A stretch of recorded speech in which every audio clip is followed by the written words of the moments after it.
Hello everybody, this is Seeing Through the World. This is kind of a pilot episode. I'm not sure what I'm going to title it yet. I think something like... I'm not sure what I'm going to title it yet, but maybe Come Take This Walk With Me, or something like that. And this is going to be a series of reflections while I walk around, because walking has always helped me think. That's always been the way I generate my ideas, my thinking, what to do, what not to do, that kind of thing. So it's going to be a much more informal kind of fireside chat that I'm aiming for. And today I wanted to cover the topic of doubt. What to do when you start doubting yourself, or what not to do when you start doubting yourself. Why doubt? Why? It's always the big question, why? Why do you doubt yourself? And I'm somebody who is riddled with doubt. Should I do this? Should I do that? Should I do this? Should I do that? And so the reason I want to start with doubt is what kicked me off in the first place, what set me off writing. Will I be good enough? Will people read my work? Is it of any quality whatsoever? What's the point? Why bother? And so I want to take it a little bit further back to an anecdote. Very loose anecdote, but an anecdote nonetheless. So I work a regular, 9 to 5, like most people. I don't write full time, unfortunately, aiming for that, but not the case as of the present moment. And I was expecting a particular financial package that would have really helped at my 9 to 5 job. And I had, sort of internally appraised my own work fairly, I think. I had assessed some other factors that were happening within the company, how much room I thought there was for expansion, factoring in things that they had sort of said to me, giving me particular assurances and, long-term sort of building and things of that nature. And I had a particular expectation of finances. Wow, look at the mountains, goodness. A particular expectation of finances, and to make a very long story short, it didn't happen. And I was angry, to say the least. I was not pleased at all. I thought the offer, although I took it, I thought it was disrespectful, to be honest. I felt disrespected by it. And so what that did was it called into question a lot of things. Am I good enough? Am I as good as I think I am? And it always comes down to the central question, is it them or me? Who's being unreasonable? You don't want to be a victim and say, oh, it's everybody else but me. I'm, this perfect specimen. And you don't want to internalize everything. You don't want to think, you're the center of the universe, and if you don't perfectly control every element, then it's your fault. It's always a mix of the two. It's the tension between the two, I should say.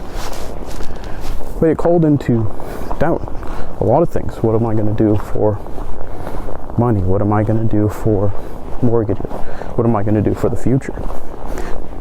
Do I like my position? Do I like where I am in my life? And the short answer is no, I don't. Not to say I'm unhappy, but it's not where I want to be. And so I was given a choice of possibilities, and the doubt grew very loud. What do you do? Where do you go? What do you apply for?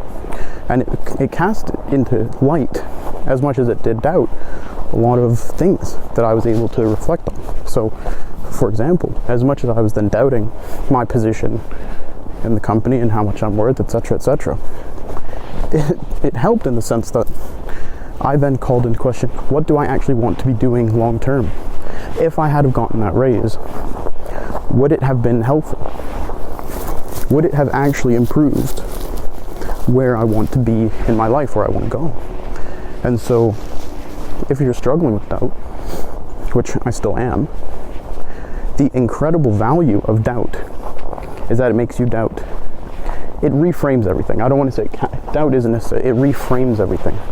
So when you become unsure of something, of an outcome, a person, a sequence of events, whatever the case is, it makes you reframe everything. And if you can sit with it, that horrible, sinking discomfort, you can get quite an answer out of it, a very helpful answer. And so, recently I'm back in the gym. I walk in and it feels like every eyeball in the gym's on me. Maybe I'm just, very arrogant and self-absorbed, which, I don't want to put that past myself. It's well within possibility, but, should I even be here? Can I accomplish in the Forge what I set out to accomplish?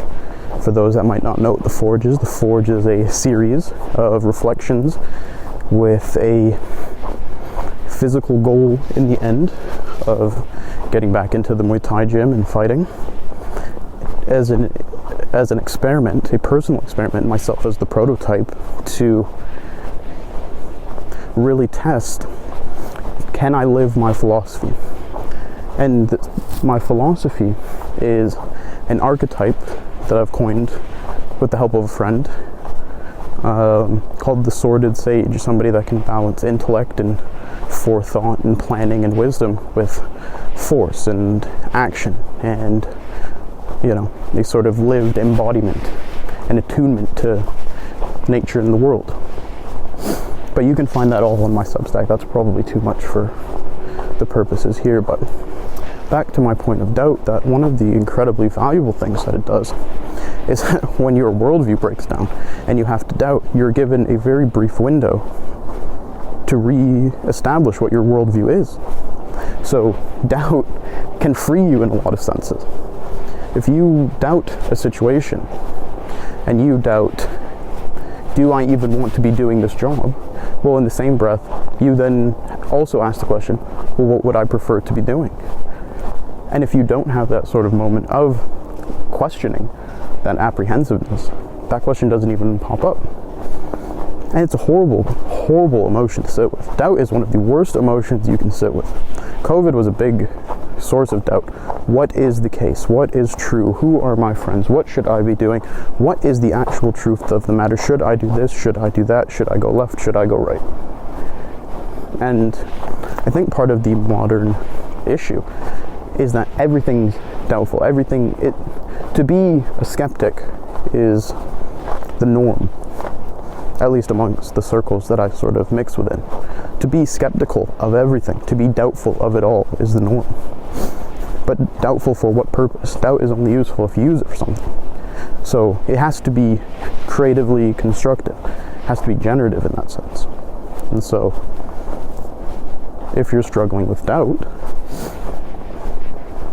I've found that your reframing of it in the doubt, you have to use these things as tools, as guides, as frameworks for what is more constructive in the long term. So you're doubtful over the future of your country, for example. Should I stay? Should I move? Well, in that pocket of space, you're afforded the question, what do I actually value? And the higher the stakes are, the more pointed the question becomes. So, now mind you, there's some people who hit a point of doubt and shell up, and completely understandably. I have been there a million times. I've bottled a million things that I should have been doing. I doubted my own ability to get into a particular high school when I was younger, and I sabotaged myself outright, and I missed the deadline. So I let the doubt win, and maybe if I had have known what I know now, perhaps that would have turned out differently. But I'm here now. The doubt to question whether I want to continue in my current line of work, whether I want to continue living in the country that I live in, was the catalyst for what I would prefer to be doing. And so it was so creatively generative in that sense that it became very valuable, the doubt, to thrust yourself into very uncomfortable situations, because the uncomfortable situations reveal where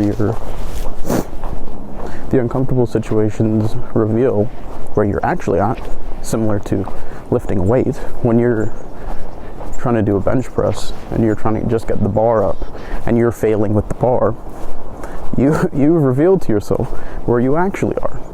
So, my place of employment revealed to me where I actually am, where my actual financial capacity is, where my actual creative capacity is, where my actual confidence is.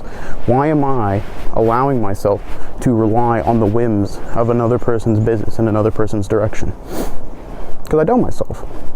I doubt my capabilities, I doubt my intel, I doubt everything. But in the same breath, it caused me to start something. Because the tension, the internal tension, made me just say, fuck it. Fuck it. If I'm not going to get money here, if I can't make a career for myself in the way, it cast me into a sort of reckless abandon of, well, what's the worst that can happen then? I take the shitty money that I'm given. It is what it is. It's their business at the end of the day. It's only shitty in comparison to what I think I deserve. They appraise it differently. It's their business at the end of the day. Fair enough. And so, if you can use it, I really want to try and drive that point across. If it's something you can find a way to use it. Same with like top level athletes that thrive off of haters, for example. You have Cristiano Ronaldo, if he was in a different line of work, he would be labeled a psychopath. The more you dislike him, the more you doubt him, the more you hate him, the more he performs. He's like a masochist of some sort. But maybe that masochistic tendency is helpful.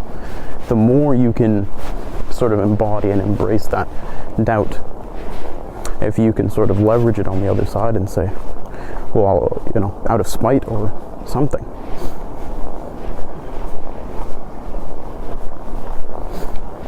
And I think that's the key point of anything. That truly inspirational, truly great people are generative and creative no matter the situation. You can hand them anything, any set of tools, any situation, any place on earth, and they make it happen. They're so incredibly vital. Maybe vital is probably an accurate word. They have so much life energy that doubt, even their own doubt, is then transformed into something higher. And I suppose that's what the Forge is.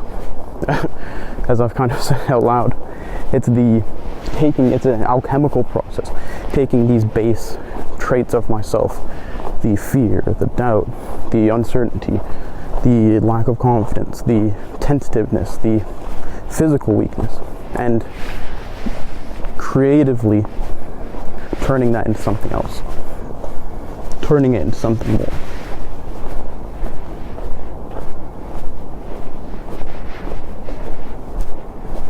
I think that's the human gift, really. That human beings, these frail, weaker, soft-skinned, vulnerable creatures at birth, make empires and go to the moon, if you believe that. I'm not sure I do believe it, but that's neither here nor there. I think I believe it, though, a little bit.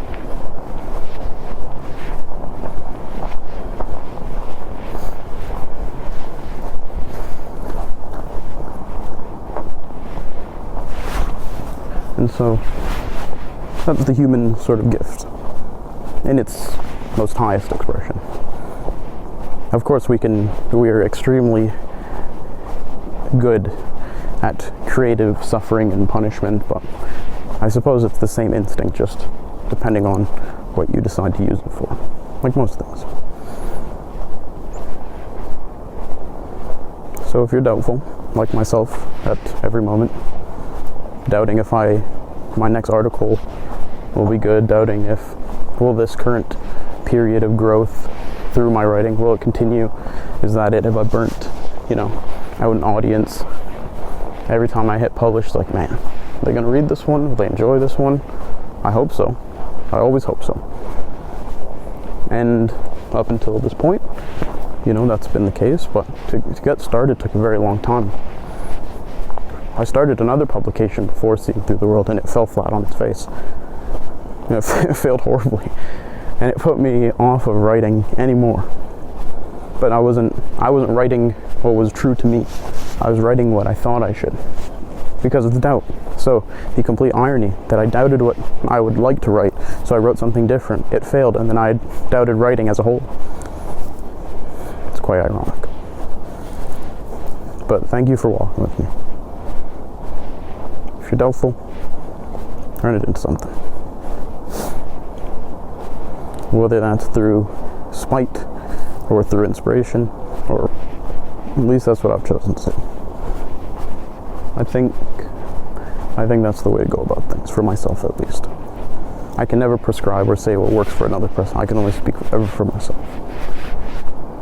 But if you can find a small way, anyway, to take something that you're feeling, that you're unsure about, that you're tentative about, apprehensive about, doubtful about, and use it as a reframing tool to reassess what's important to you, or to let it fuel you through spite. I definitely did that. I went on the warpath after that. You're not going to pay me? Alright then. No problem. No problem. You don't want to pay me? You don't think my services are valuable? Got it. No problem. I'll show you then. I will show you that I can create something of value. That my work is valuable. If you don't want to believe it, no problem. I'll go get it. And maybe it's naive, but it's starting to yield fruit. So anyways, thank you for listening to this pilot episode. It's been a ton of fun. I really enjoyed recording this, actually. So you can expect more in the future. Thank you for walking with me. I hope that I can accompany you on a walk. And that's all from Seeing Through the World, Forge Reflections, Walking with Seeing, something like that. Anyways, thank you. Have a lovely day. Check out the Substack, Seeing Through the World, and I'll catch you all next week. Thank you.